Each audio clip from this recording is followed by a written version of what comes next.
Manipuri wari pambi senena tabiri babumnamakku amuh hana taram noksari ngasi amuk mayam ge ngaihak pothana nabgidamak anauba wari masa ama uduna laksari. Indian writer Munshi Premchand gi wari masa Thakur gi Guha haibu wari masa se miyamda khudol tamjari.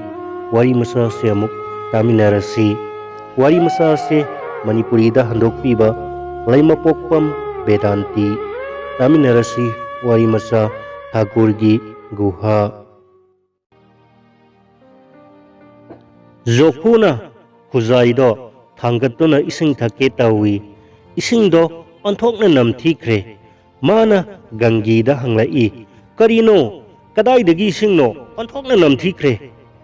Khaurang bana khaunause pungkang kangle aduga nangna apumba ising pithakleba ingonda. Gangina nungtigi numidang wairamda ising sokpa chatli. Guha do yamna lapna lay. Hanjin hanjin chatpasu ngamde. Mana ngarang solakpadadi ising do karisu namthidabani. Ngasina namthiriba sina karam haina tawriba jano. Mana khuzayado thangatuna manam nammi. Asengba makini ising do onthokna namthikre. Soidana sanga ama guha aduda tasinduna siramlani adubu atopa isingdi kadaidagi lauruni haujikti. Thakur gi guha adudi kanana sanghangani. Auba misingna lapli ngaidagi hauna sairaklabani. Mahajon gi guha adusu hulgi aroibadani. Adubu madudagi su makoina ising sokpadi yahalakloi. Kullasida atopa guha amatasu laite. Jokhuna masa ngamlaktribase kuirakle. Khaurang-bado khangduna ngaihak tuminna laire adudagi khangba ngamlaktraduna hairai. Ising khaurang-bana khangba ngamdreda naton mensilaga khara thaklage. Adubu Gangina khuzayado mangonda pidre. Fattaba ising thaklawadi anaba amuk henjilakani haibadi khangi adubu ising do lumthoklaga thakpa yai haibasimadi mana khanglamde hairai. Sigi ising asibu karam haina thakkadauribano karamba sa siraga tasilaba jano ne ai kuhada chalaga ising solukige. Jokhuna ngakna mangonda hairai kadaidagi purakadauriba ising no. Thakur amadi Mahajon gi kuha lairibasidi ising khuzai amatangdi soluba yaidana. Nakong nakut soidana tekpa tare tuminna adum phammu. Nangne makoigi kuha adudagi ising lemna sokpa phangani haibase khalluganu kanade tumindum pothau khanglasi. Lairabagi awabado kanana khangbigani aikoina sirabasu makoina mangumba yawbudi lairadana thongjinda phawba hanna yengbirakloi. Asigumba mising asinabu makoigi kuhadagi ising sohalakadrane. Wahai singse kanjarabasu asumbadi asumba ngaktani. Gangi nadi kari paukhum pigani adubu mana apumba ising adudi mapuroibada pithakidre. Jokhu ising khaurangbanasu khangba ngamsilakrabani. Numidangi pung 8 tare numit chupa ama thabak wana sururaba sinmi pumba tumnakre. Thakur gi thongalda mi manga taradi phamli. Sayeng pambom nganabagi matam adudi haukre. Ain gi maramda marai yetnari. Thakurna haisingna polista paisa pijaraga yamna luba case amadagi nanthokkhibagi warini. Yamna cheksinna case tugi maipakpagi copy puduna lakhi. Nazir amadi Mohitim amadi pumnamakna madugi copy ado phangloi hainai. Kharana maduda yankhai chama changi hainai. Adubu manadi siki tingdana copy ado purakhibani.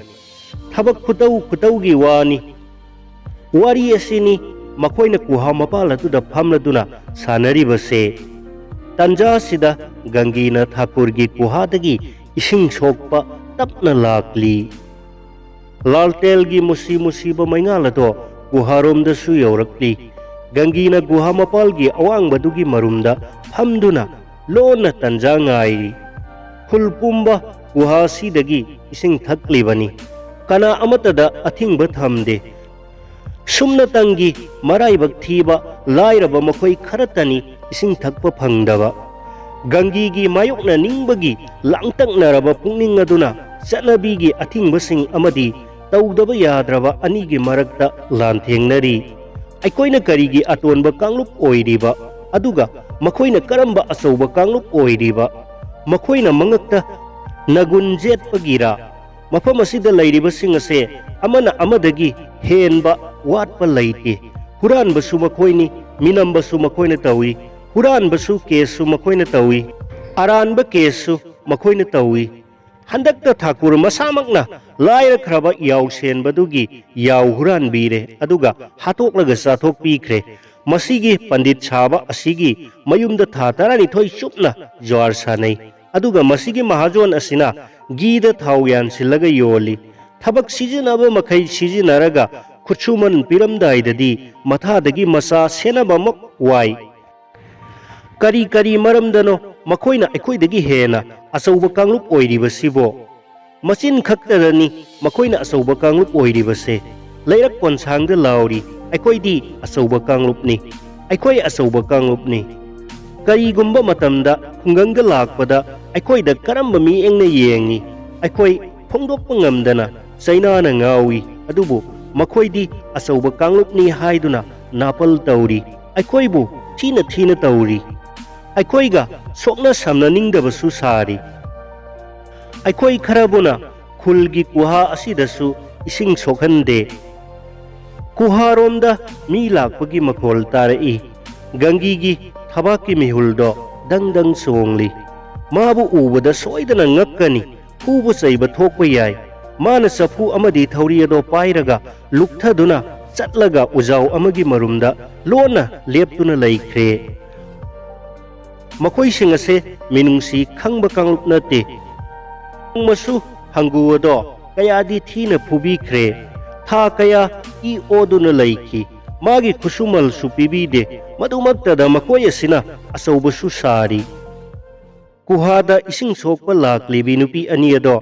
ꯋꯥꯔꯤ ꯁꯥꯔ ꯁꯥꯔꯗꯨꯅ ꯂꯥꯛꯂꯤ꯫ ꯆꯥꯛ ꯆꯥꯔꯝꯗꯥꯏꯗ ꯁꯣꯛꯄꯗ ꯉꯥꯏꯔꯤꯕ ꯏꯁꯤꯡ ꯊꯛꯅꯤꯡꯉꯤ ꯍꯥꯏꯗꯨꯅ ꯌꯥꯊꯪ ꯍꯦꯛꯇ ꯇꯥꯎꯊꯔꯛꯏ꯫ ꯆꯐꯨ ꯑꯅꯧꯕ ꯂꯩꯅꯕ ꯄꯩꯁꯥꯗꯤ ꯄꯤꯗꯦ꯫ ꯑꯩꯈꯣꯏꯅ ꯉꯥꯏꯍꯥꯛꯇꯪ ꯋꯥꯏ ꯁꯪꯅ ꯐꯝꯕꯁꯦ ꯅꯨꯄꯥꯁꯤꯡꯁꯦ ꯅꯨꯡꯉꯥꯏꯇꯕ ꯖꯥꯠꯅꯤ꯫ ꯃꯥꯅꯤ, ꯆꯐꯨ ꯄꯥꯏꯗꯨꯅ ꯏꯁꯤꯡ ꯁꯣꯛꯀꯦ ꯇꯧꯕꯇ ꯉꯥꯏꯔꯤ, ꯌꯥꯊꯪ ꯇꯥꯎꯊꯔꯛꯏ, ꯁꯣꯛꯄꯗ ꯉꯥꯏꯔꯤꯕ ꯏꯁꯤꯡ ꯊꯛꯅꯤꯡꯉꯤ꯫ ꯑꯩꯈꯣꯏ ꯑꯁꯤꯕꯨ ꯃꯤꯅꯥꯏ ꯅꯨꯕꯤꯅꯤ ꯍꯥꯏꯅ ꯈꯜꯂꯕ꯭ꯔꯥ ꯈꯪꯗꯦ ꯅꯨꯄꯥꯁꯤꯡ ꯑꯁꯤꯅ꯫ ꯃꯤꯅꯥꯏ ꯅꯨꯕꯤ ꯅꯠꯇ꯭ꯔꯕꯗꯤ ꯀꯔꯤ ꯑꯣꯏꯅꯤ? ꯆꯥꯕ ꯊꯥꯛꯂꯤ, ꯁꯦꯠꯅꯅꯕ ꯐꯤ ꯊꯣꯜꯂꯤ, ꯂꯨꯄꯥ 5-10ꯗꯪꯁꯨ ꯀꯨꯏꯅ ꯅꯤꯔꯕ ꯃꯇꯨꯡꯗ ꯐꯪꯂꯤ꯫ ꯃꯤꯅꯥꯏ ꯅꯨꯕꯤ ꯍꯥꯏꯕꯗꯣ ꯁꯤꯅꯤꯗꯅ꯫ ꯏꯀꯥꯏꯕ ꯑꯃꯨꯛ ꯄꯤꯔꯅꯨꯗꯩꯁꯦ, ꯃꯤꯀꯨꯞ ꯑꯃ ꯐꯥꯎꯕ ꯄꯣꯊꯥꯕ ꯐꯪꯗꯕ ꯃꯈꯩ ꯁꯨꯔꯤ꯫ ꯑꯇꯣꯞꯄ ꯌꯨꯝꯗ ꯁꯨꯝ ꯍꯥꯏꯅ ꯁꯨꯔꯨꯔꯕꯗꯤ ꯁꯤꯗꯒꯤ ꯍꯦꯟꯅ ꯅꯨꯡꯉꯥꯏꯅ ꯂꯩꯕ ꯐꯪꯕꯁꯨ ꯌꯥꯏ꯫ ꯑꯗꯨꯒꯤꯁꯨ ꯃꯊꯛꯇ ꯃꯤꯅꯨꯡꯁꯤꯗ ꯊꯝꯕꯤꯕꯒ ꯃꯥꯜꯍꯜꯂꯤ꯫ ꯃꯐꯝ ꯑꯁꯤꯗ ꯊꯕꯛ ꯁꯨꯅ ꯁꯨꯅ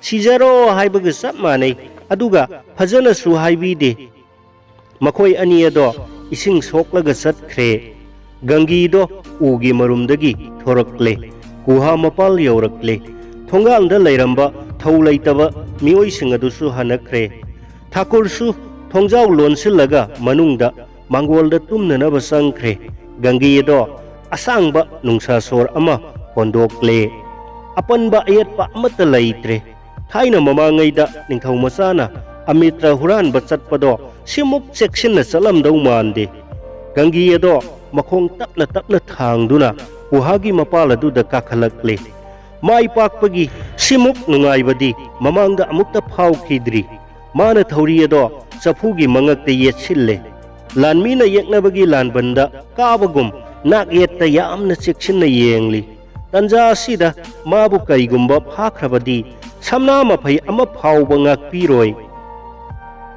ꯃꯃꯩꯊꯪꯗ ꯅꯤꯡꯕ ꯌꯥꯕ ꯂꯥꯏ ꯄꯨꯝꯅꯃꯛ ꯅꯤꯡꯗꯨꯅ ꯆꯐꯨ ꯑꯗꯣ ꯒꯨꯍꯥꯗ ꯇꯞꯅ ꯊꯥꯗꯔꯦ꯫ ꯆꯐꯨ ꯑꯗꯣ ꯏꯁꯤꯡ ꯃꯅꯨꯡꯗ ꯌꯥꯝꯅ ꯏꯪꯅ ꯇꯞꯅ ꯏꯔꯨꯞꯂꯤ꯫ ꯃꯈꯣꯜ ꯑꯃꯠꯇ ꯊꯣꯛꯂꯛꯇ꯭ꯔꯤ꯫ ꯒꯪꯒꯤꯅ 3-4ꯔꯛꯀꯤ ꯈꯨꯆꯤꯡꯈꯠꯇ ꯒꯨꯍꯥꯒꯤ ꯃꯆꯤꯟ ꯑꯗꯣ ꯌꯧꯔꯛꯂꯦ꯫ ꯃꯥꯅ ꯆꯤꯡꯈꯠꯂꯤꯕ ꯈꯨꯆꯤꯡꯈꯠꯇꯣ ꯁꯥꯐꯕ ꯀꯅꯥꯅꯁꯨ ꯆꯤꯡꯈꯠꯄ ꯉꯝꯂꯣꯏ꯫ ꯒꯪꯒꯤꯅ ꯆꯐꯨ ꯑꯗꯣ ꯂꯧꯈꯠꯀꯦ ꯍꯥꯏꯅ ꯃꯃꯥꯏ ꯑꯗꯣ ꯍꯦꯛ ꯂꯨꯛꯊꯕꯗ ꯊꯥꯀꯨꯔꯒꯤ ꯊꯣꯡꯖꯥꯎ ꯑꯗꯣ खंगौदना हेक हांदोरक्ले कई लाकपदगी हेन कीख्रे गंगी की मकुत्तगी थौरी नानथोख्रे चफूगा लोइनना गुहा मनुंगदा अहौबा मकोलगा लोइनना जुम लाउना तासिनख्रे फन कुइना इसिंग मनुंगदा पुद्रुक पुद्रुक की मकोल तादुना लैरे ठाकुरना कनानो कनानो हाइना कौदुना गुहारोमदा टोर्च कापतुना लाकले अदुगा